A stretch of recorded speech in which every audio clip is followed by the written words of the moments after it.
पूजा plastic, container, मसाला box, tray, जग और strainer. स्वास्थ्य के लिए सुरक्षित टिकाऊ क्वालिटी के साथ पूजा प्लास्टिक आपके किचन का परफेक्ट पार्टनर।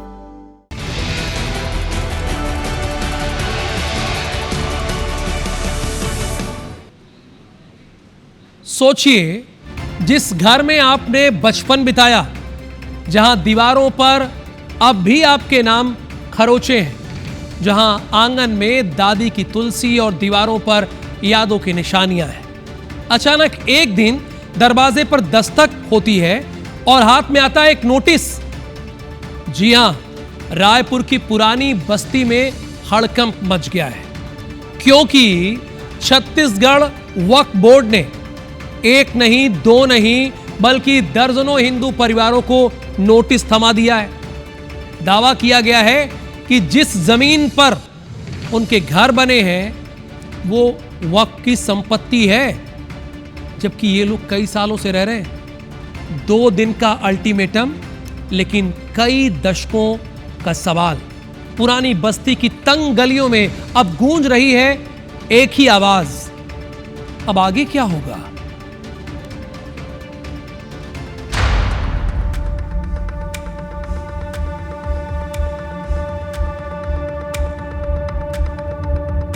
रायपुर की पुरानी बस्ती, जहां पीढ़ियों से बसे हैं ये परिवार, लेकिन अब इन्हीं के सर पर बेघर होने का खतरा मंडरा रहा है। वक्फ बोर्ड का दावा है कि ये जमीन उनकी है और 2 दिन में जवाब नहीं दिया तो कार्रवाई तय है। नोटिस में साफ लिखा है कि 2 दिन में कलेक्टर के सामने जवाब दे।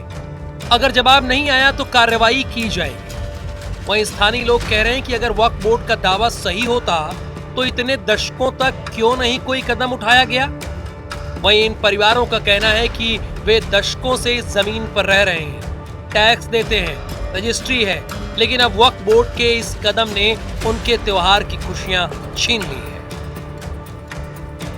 हम अभी मौजूद हैं रायपुर की पुरानी बस्ती थाना इलाके में और तस्वीर हम आपको एक दिखाने आए। पहले हमारे साथी है कैमरा और अनिल है, वो जरा दिखाएंगे। अनिल जरा वो रोड दिखा दीजिए। ये सामने देखिए, ये रोड है, आपको चंद कदम पे ये रोड है। ये पुरानी बस्ती थाने के सामने की रोड है। आप पीपल का झाड़ देख रहे होंगे। ये पुरानी बस्ती थाने के ठीक सामने का पीपल का झाड़ है और उसके ठीक सामने की गली में 3 जो परिवार हैं उनको नोटिस आ गया है। और ये मकान है, यहाँ पे डॉक्टर है ये, और सामने वाला इस मकान पे भी और ये वाले मकान पे भी। और वो नोटिस आया है वक्फ बोर्ड का। वक्फ बोर्ड का कहना है कि वे उसकी संपत्ति है और इसका कारण ये सामने जो देख रहे हैं हजरत सैयद बाबा खाकी साहब वाली उनका ये दरगाह है और उसी के आधार पर ये नोटिस दिया गया है। जबकि ये लोग 1965 यानी आज से 60-70 सालों से यहाँ पर हैं। बाप दादा पूरी जीवन इनकी कई पीढ़ी यहाँ पर गुजरी है। और नोटिस में कहा गया है कि 2 दिन का समय ना। हाँ, 2 दिन का समय। 2 दिन का समय, 2 दिन के भीतर 24 तारीख को जवाब दीजिएगा। अच्छा, तो आप तो काफी साल से हैं यहाँ पे। मैं 2007 में लिया था इसको। उसके पहले मैंने जिन चाचा से लिया था उनका सन 63 की रजिस्ट्री है। 63 की रजिस्ट्री है। रजिस्ट्री पेपर भी है ना? रजिस्ट्री पेपर है ना? रजिस्ट्री पेपर है। हम लोग के दादा लोग का घर है पहले से, वो मतलब 60-53 का वो है, अपने पास कागज है। कब से है माता जी आप यहाँ पे? जब से शादी हुआ है तब से यही है। कितने साल हो गए होंगे माता जी? 40-50 साल हो गए हैं। 50 साल हो गए। हाँ, 50 तब साल से आप यहीं पे रह रहे हैं? यहीं पर रह रहे हैं। तो इसके पहले कभी किसी ने कुछ कहा कि ये कभी कुछ नहीं हुआ है अभी तक के। जस्ट दिवाली के अगले दिन हमको नोटिस आया, तो वो एक मेंटल हैरासमेंट के जैसा है। ये अगर चीज़ बिल्कुल गलत होती है तो ये हमारे लिए मेंटल टॉर्चर है। हमारा दिन कल पूरा इस सोच में निकल गया कि अब आगे क्या होगा। हमारा घर रह के भी हमको ऐसा है कि पता नहीं अब कहाँ रहेंगे। क्या कुछ होगा, देखने वाली बात होगी। लेकिन ये सवाल एक बहुत बड़ा खड़ा होता है उस व्यवस्था पर, उस नियम पर जिसे वक्फ बोर्ड का नाम दिया गया और जिसे असीमित अधिकार दे दिए गए कि उसकी जो संपत्ति वो हाथ रख दे वो कहेगा कि वो मेरी संपत्ति है। लोगों को साबित करना पड़ेगा। इस तरह की चीजें यहाँ पर भी देखने को मिल रही है। तो सवाल अब यही है कि क्या वक्फ बोर्ड का दावा कानूनी है या प्रशासनिक जल्दबाजी का एक और मामला। जिला प्रशासन अब इस विवाद में क्या रुख अपनाएगा ये देखना होगा। लेकिन दिवाली की खुशियों के बीच इन परिवारों के घरों पर छाई है चिंता की गहरी परछाई।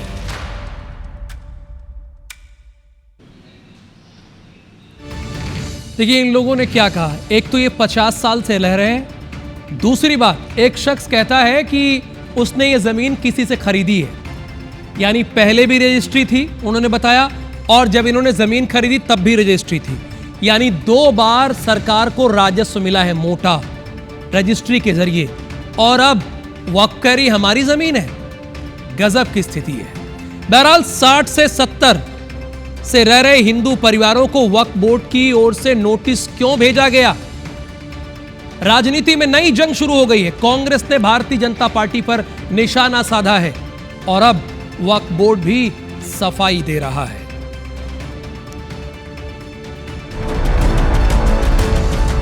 रायपुर की पुरानी बस्ती, जहां हिंदू परिवार 100 साल से रह रहे हैं। दिवाली के त्योहार पर सब घरों में दिए जलने की तैयारी थी, तभी वक्फ बोर्ड का नोटिस पहुंच गया। अब इस मामले पर छत्तीसगढ़ में एक बार फिर सियासत गर्मा गई है। कांग्रेस ने बीजेपी पर आरोप लगाया है, कहा है कि ये है सनातन की बात करने वाली बीजेपी का असली चेहरा। दिवाली के दिन 100 साल से काबिज हिंदुओं को उनके मकान खाली करने की नोटिस दी गई है। ये है भारतीय जनता पार्टी का वास्तविक चेहरा, जो बोलती कुछ है करती कुछ है। भारतीय जनता पार्टी की सरकार है, डबल इंजन की सरकार है। कांग्रेस पार्टी इसकी कड़ी निंदा करती है। हम सरकार से आग्रह करते हैं इस नोटिस को वापस लिया जाए। कांग्रेस ने इसे सनातन विरोधी कार्रवाई बताते हुए राज्य सरकार और वक्फ बोर्ड दोनों पर सवाल खड़े कर दिए। सोशल मीडिया पर भी मामला गर्म है। खाद्य आयोग के अध्यक्ष संदीप शर्मा ने पोस्ट डालकर जताई है नाराजगी। वहीं छत्तीसगढ़ वक्फ बोर्ड के अध्यक्ष ने कहा है किसी को बेदखल नहीं किया जाएगा। मैं वक्फ बोर्ड के सीईओ से जानकारी ले पाऊंगा कि क्यों नोटिस दिए है, और चूंकि नोटिस वहाँ के जो मुतवल्ली ने जो लिस्ट देता है, मुतवल्ली की लिस्ट के आधार पर वक्फ बोर्ड नोटिस जारी करता है। वक्फ बोर्ड डायरेक्ट नोटिस जारी नहीं करता है। जब तक आप कंप्लेंट नहीं करेंगे, जब तक कार्रवाई नहीं हो पाती है। बाकी 2 दिन का समय नहीं दिया जाता, कम से कम 7 दिन का और 3 नोटिस दिया जाता है। 7 दिन का, फिर 30 दिन का, फिर 45 दिन का। 45 दिन के बाद तक जवाब नहीं आता, उसके बाद हम लोग कार्रवाई करते हैं। एक तरफ दिवाली का उजाला, दूसरी तरफ नोटिस का ये अंधेरा। कांग्रेस इसे बीजेपी की नीति बता रही है, तो वक्फ बोर्ड कह रहा है कि प्रक्रिया तो सिर्फ कानूनी है। फिलहाल रायपुर की पुरानी बस्ती में दिवाली के दिए तो जल गए, लेकिन इस नोटिस से सियासत की चिंगारी अभी ठंडी नहीं हुई है।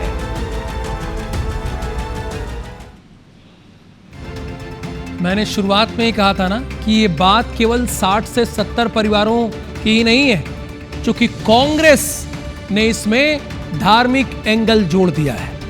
कांग्रेस ने साफ कहा कि झंडा तो सनातन का उठा रही है बीजेपी, लेकिन दिवाली के दिन अगले ही दिन नोटिस थमा रही है। देश के कई हिस्सों में अचानक वक्फ बोर्ड के नोटिस पहुंच रहे हैं उन परिवारों को जो 50 से 70 साल से अपनी जमीनों पर रह रहे हैं। सवाल यह है कि क्या सच में वो जमीन वक्फ की है, और नया वक्फ संशोधन कानून 2025 इस विवाद को कैसे सुलझाता है? हमारी टीम ने आपको समझाने के लिए एक रिपोर्ट तैयार की है। वक्फ की जमीन पर दावे और नया कानून क्या कहता है।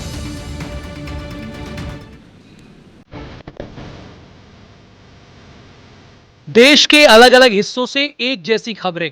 छत्तीसगढ़, मध्य प्रदेश, तमिलनाडु, केरल, हर जगह कुछ हिंदू और ईसाई परिवारों को अचानक नोटिस मिली है, उनकी जमीन वक्फ की है। अब आपको बताते हैं कि ऐसे मामलों में पुराना कानून क्या कहता था। वक्फ बोर्ड खुद तय कर सकता था कि कौन सी जमीन वक्फ की है। सबूत देने का भार आम आदमी पर होता था। बिना कागजों के भी जमीन वक्फ बाय यूजर मानी जा सकती थी।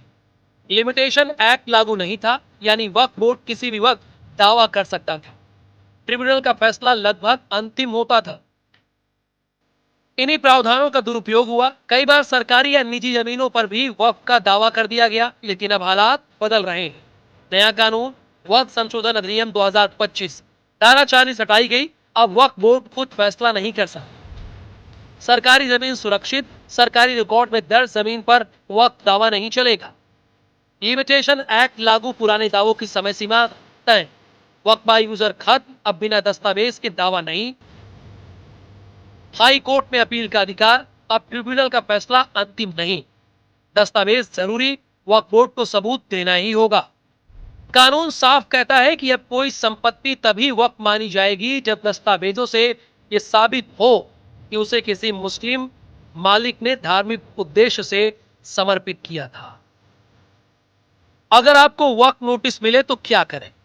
वक्फ बोर्ड से दस्तावेजी साक्ष्य मांगे, अपने स्वामित्व के कागज एकत्र करें, कलेक्टर या जिला प्रशासन को शिकायत दें, जरूरत पड़ने पर वक्फ ट्रिब्यूनल में मामला दर्ज करें।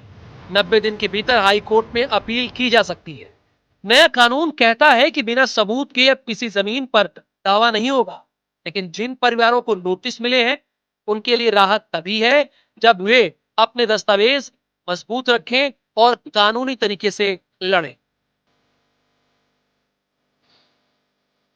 भारतीय कानून के मुताबिक अगर कोई व्यक्ति किसी जमीन पर लगातार बिना रुकावट और मालिक की अनुमति के 12 साल तक कब्जा बनाए रखता है तो उस जमीन पर मालिकाना हक यानी ओनरशिप का दावा कर सकता है। यह नियम लिमिटेशन एक्ट 1963 की धारा 27 और अनुच्छेद 65 के तहत आता है। अगर असली मालिक ने इन 12 सालों के दौरान अपनी जमीन वापस पाने के लिए कोई कानूनी कार्रवाई नहीं की तो उसका कानूनी हक खत्म हो जाता है और कब्जे में रहने वाला व्यक्ति एडवर्स पोजीशन के आधार पर उस जमीन का मालिक माना जा सकता है। ये खबर है।